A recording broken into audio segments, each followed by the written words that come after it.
And we're back. We had an interesting break here. I got a tweet that, from who? Pray tell. From at Jerry Atrick, who claims that you said, we have to play this back, that you said that Brad Ausmus was the Tigers' catcher. Well, the former catcher, currently manager. I don't know if Alex Aviles is going to be too pleased about that, coming out of retirement, taking his job. He could always do this and work with us. We got extra mic over here. Yeah. All right. Let's move on. People play fantasy golf. Mike, do you golf? Do you golf? I've tried golfing. And Does that work out? And not too good. I stick to the weight room because I need to get wider.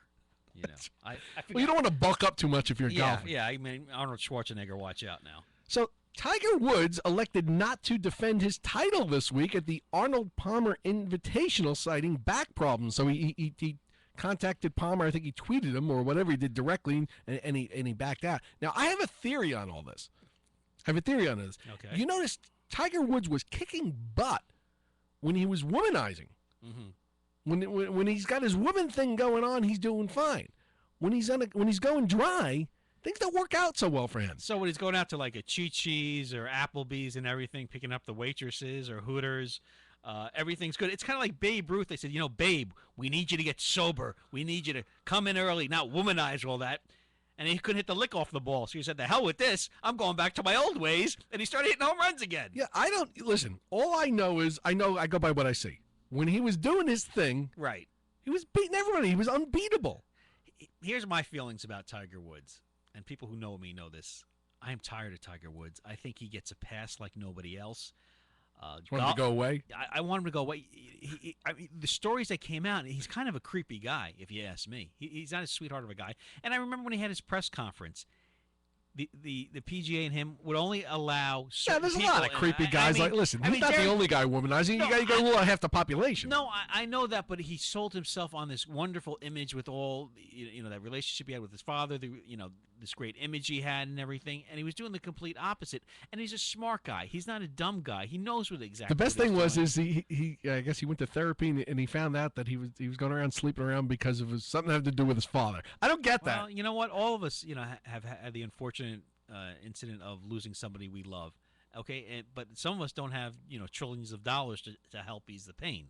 So you know what, Tiger, grow up, be a man about it. And you think by going around sleeping around, you're making things better, or he's cured. He's back to the monogamous thing now, and he can't play. Yeah, that's the problem. Yeah, for now he is. Please. So my advice to everybody playing fantasy golf out there is: once you see Tiger back on the prowl, you pick him in fantasy.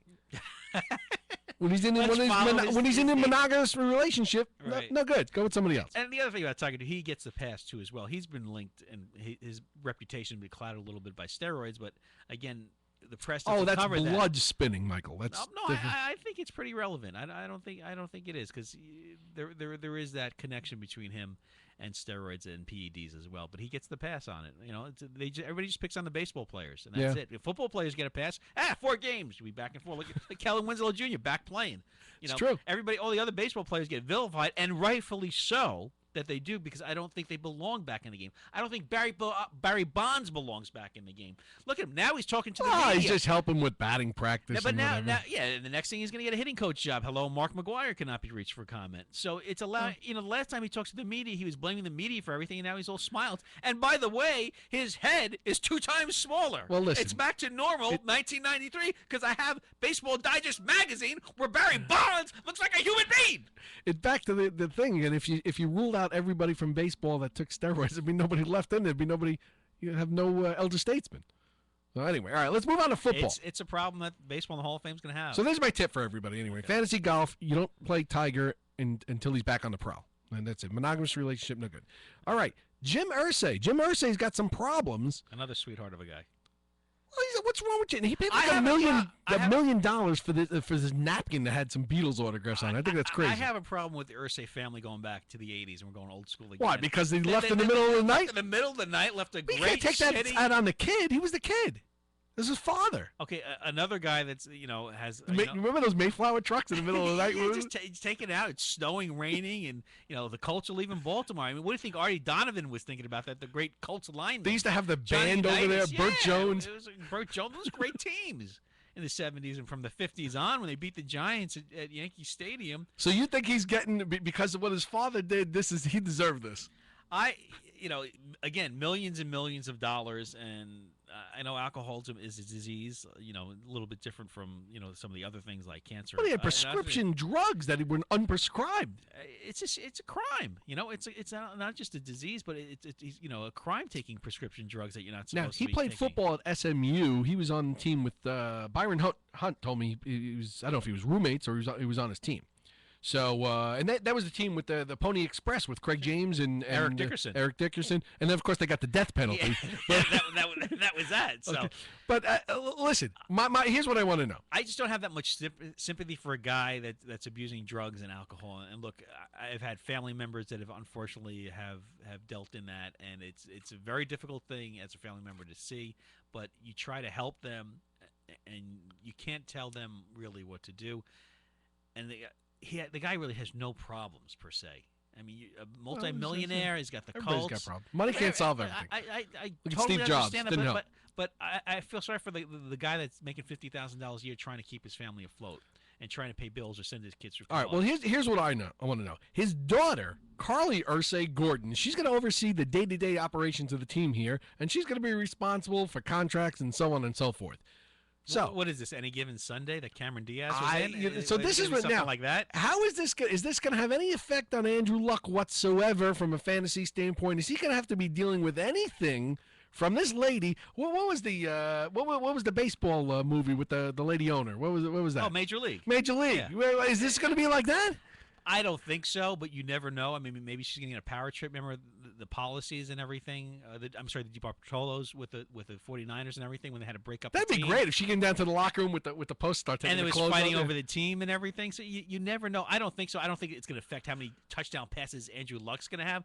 But stuff like this does drain down from the top, and it does affect the franchise. So you never that's what know. I mean. I don't think you have to worry about if you're looking to draft Andrew Luck. No, but like if she's gonna be involved in personnel decisions, so that could be somebody's throwing the ball to, or somebody that's supposed to be blocking for him, or any of the guys that you're considering drafting on. It does drip down, and it's certainly a note. You need to make a mental note when you want to draft players that are related to the cult. So you do have to make a mental note of that. Absolutely. All right. So let's get back to a little baseball here. This is This Week in Fantasy Baseball. We're gonna migrate to the 70s and 80s of our childhood here a little bit. The heyday, baby. And before we pick our all-time fantasy teams, I'm gonna play a little word association with you here, Mikey. Boy. Here we go. All right. Yes. All right. You weren't prepared when you woke up. No, for this I wasn't. I like being prepared. I'm not prepared for this. All right. So I'm gonna throw out a player. Okay. Okay. And in one word or more, you're gonna give me your thoughts on him. Okay. On the player. Anything that comes to your mind, but keep it clean. It has to be clean? Keep it clean. All right. Okay. You ready? Steve Sachs. Throwing the ball in the stands. And the ball in the stands. You know what?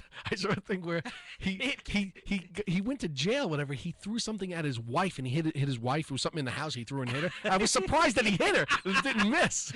What was the other second? Chuck Knobloch had that problem. Hit Keith Overman's mother once in the stands. Remember that? Remember Mackie Sasser couldn't throw the ball back to the home. He would tap it twice. He couldn't get back to the pitcher. And then he'd throw lollipops back to the mound and everything. Really? All You're right, a major so that league was player. Okay. Pedro Guerrero. Remember Pedro Guerrero? Yeah. They asked him. Somebody interviewed him once and asked him. He was playing third base at the time. What is it? What do you think of when the game's on the line and the ball is just about to be pitched? What do you think of? And he says, "Well, the first thing I think of is don't hit it to me." He wasn't noted to be a good fielder. The second thing I think of is don't hit it to Sachs. A far cry of Davey Lopes at second base for the Dodgers. Okay, all right, here we go. You ready? Yes. Another guy, Wally Fingers. Mustache, of course. Mustache. Yeah. Okay. Got that handlebar mustache. That was awesome. I tried to do that one time. Before Walter B. Mason had the mustaches. Yeah. It's the same. Yeah, that's true. That's right. I love the handlebar mustaches. All right, you ready? Yeah. You're doing good here, Mike. Thank you. Mickey Rivers. Mick the Quick, my favorite player. First off, one sentence or one word? And more than one word. He used to twirl the bat and walk like an old man. And I got his autograph from a disco here from the 1970s called Marty and Lenny's. My favorite thing was he used to walk like he was crippled. Yeah. And then run like the wind. And the other thing is when the Yankees won the World Series, the guy stuck a microphone in his face and asked him where people were going to Hawaii. People were going to, what are you doing? He was going to Newark to visit his cousin.